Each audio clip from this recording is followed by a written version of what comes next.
For those of you who don't know me, Andrew Starkey, Head of E-Logistics from IMRG. Some of you have had the misfortune to hear me say that 3 times today, so for those I apologise. I'll explain what IMRG is in a second, but as explained there, I'm here to talk about making the case for successful delivery, and it's almost as if Walter and I have rehearsed this, and I promise you we haven't, in that he's just been talking about agility in the supply chain, and that is inevitably going to require some level of investment. So maybe I can add a 6th P, Walter, and that's paying for it. Making the case for successful delivery stems from this report, which we produce every year. It's the Valuing Home Delivery Review. We've produced it for the last 10 years. This is the 6th in the series. Every 2 years it comes out, and again, grateful thanks to our very good friends at Black Bay, who are specialists in mobile delivery solutions, because they help us to do this work, and that helps us to help you to recognize the costs that can be incurred when delivery fails. It's the question of not how it fails in how we see it, but how it fails in the customer's eyes. The customer's expectation is not met, and there is a real cost to that. In understanding that cost, we can help you make the case for investment, hence the paying for it. Just a little bit about IMRG before we kick off. For those of you who don't know who we are and what we do, we're the trade body for the UK e-retail industry.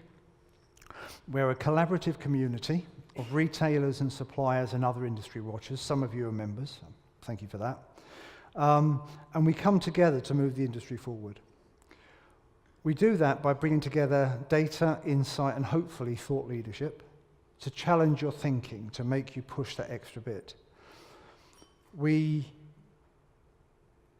bring that community together and challenge that community to innovate, to move the industry forward. We provide channels to market, and we provide cross-border reach with our sister organisation, E-Commerce Worldwide. And I mentioned the data and insight in particular because I'm going to be calling upon quite a lot of that data and insight as we go through this presentation, and you'll see how we pull it together. So back to Valuing Home Delivery. What is Valuing Home Delivery? As I say, it's a biannual report that we produce, and effectively it does one thing, and it looks at the key delivery scenarios or key failed delivery scenarios from the perspective of the consumer, the shopper, the retailer, and the carrier. And it tries to calculate the costs involved when delivery doesn't work as it should.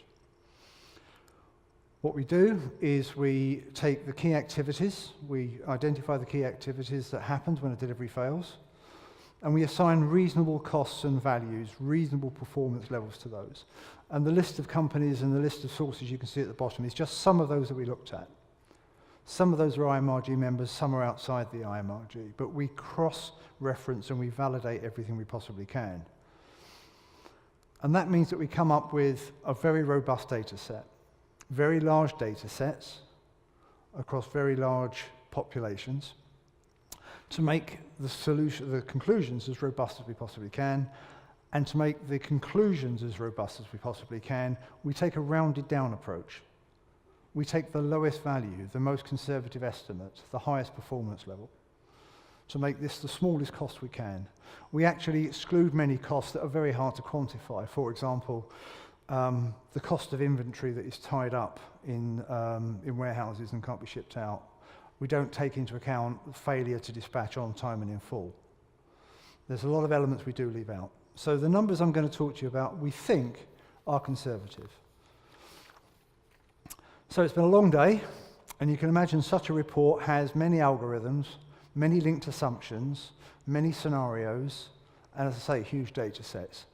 So we're going to go through it page by page. No, we're not.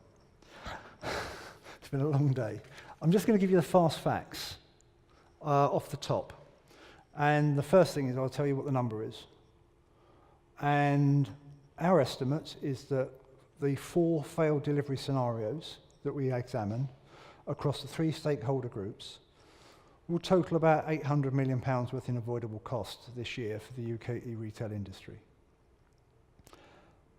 And the retail group, the retailers, carry most of that load.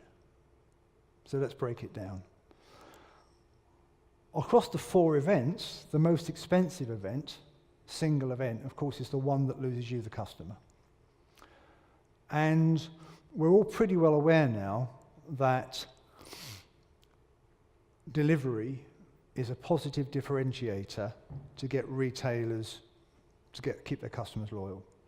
In short, if you give a bad delivery experience, you won't keep that customer. If you give a good delivery experience, that customer will come back. And from other stats we have, from other data we have, that figures about 78% of retailers, of consumers will return to you if they like your delivery service. Other way round, 78% will leave you if they don't like your delivery service. By stakeholder groups, not surprisingly, and the formatting's gone pear-shaped, my apologies, but not surprisingly, the most expensive scenario for the retailer is the one where the retailer's got to go and collect the parcel. Specifically when the retailer doesn't have control of that collection.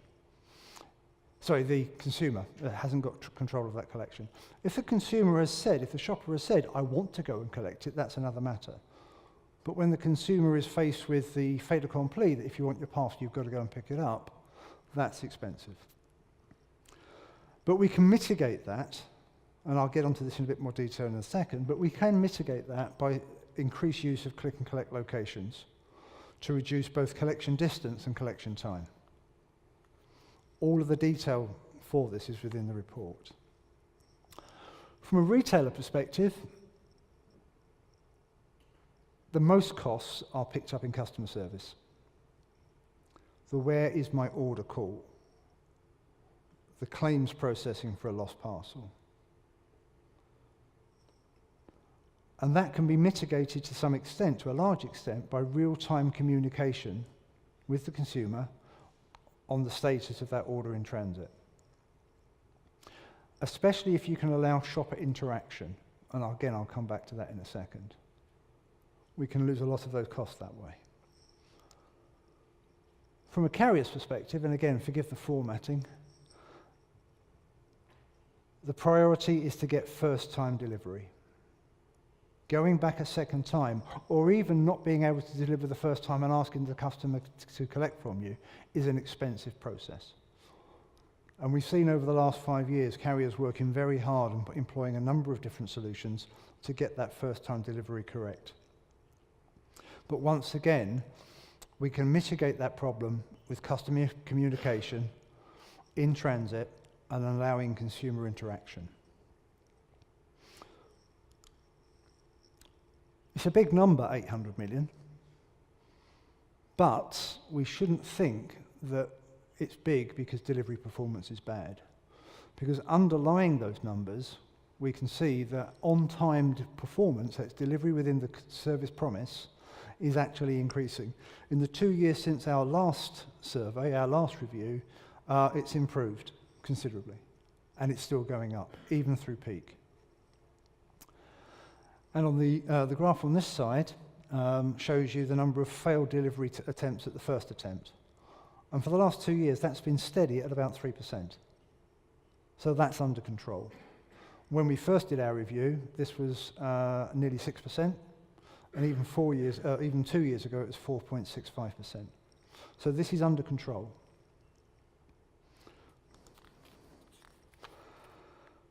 So why does the valuing home delivery number remain so large? Why is it 800 million? Well, basically because volumes grow. Even if we're improving performance and we've got a better performance figure, if the volumes are growing as they are, the costs will grow as well. And over the last couple of years, we've seen growth of over 30% compound. And even this year, we're forecasting it with a bit of a slowdown. We're forecasting 12% at the start of the year. We're currently running at 13.2%. And that's going to be 1.14 billion orders delivered or dispatched by UK retailers this year. So it's going up. But more importantly, the number's going up because of customer expectation. despite the innovations that we've seen over the last 5 years, the solution improvement and the performance improvement, what we've seen is a flat line on customer satisfaction. Even though we know we're doing better and we're delivering more on time and more first time, all we're managing to do is keep pace with customer satisfaction at about 80%. It's been flatlining. So in short, this is a market where you have to run very hard just to stand still, just to hold your position. And if you're not looking forward for the next steps, for the next innovation, you will actually fall back in the pack.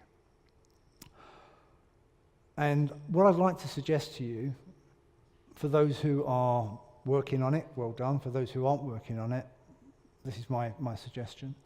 The areas where I think there are opportunities to reduce the cost of failed delivery are in using click and collect more effectively.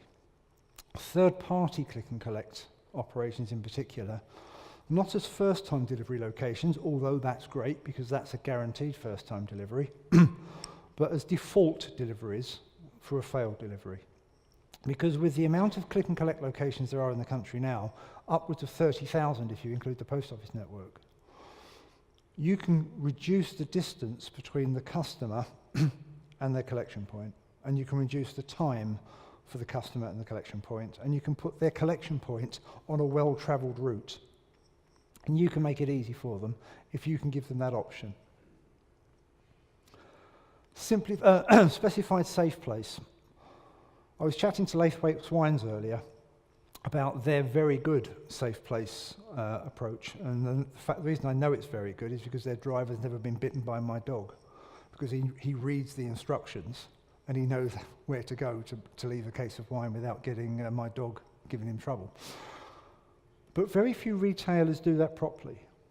But even when they do, how many carriers, how many drivers can actually put their hands on their heart and say, we actually did exactly what we said we were going to do?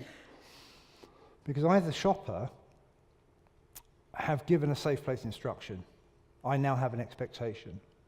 The retailer has passed, hopefully, that instruction on. And when that instruction isn't being followed, not only do I not get my parcel on the first occasion, my expectation's been dashed. So safe place compliance and being able to specify exactly that safe place is very important. And finally, and this is becoming ever more common, that's pre-delivery alerts. Pre-delivery alerts, the SMS, the email telling us when we're going to get our parcel, and to give us the option, importantly now, to interact and to defer that delivery or divert that delivery.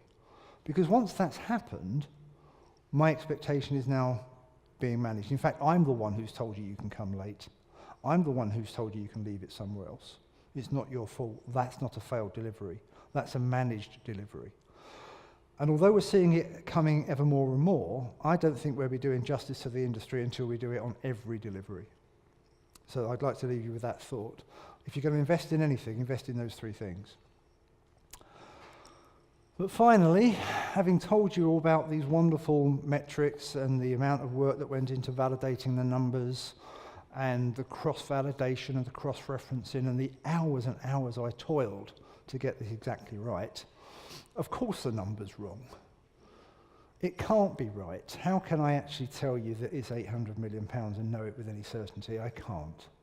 And that's partly because whether you're a carrier or a retailer, or as we all are, a shopper, we're all going to have our own activity levels, our own activity costs, our own performance levels.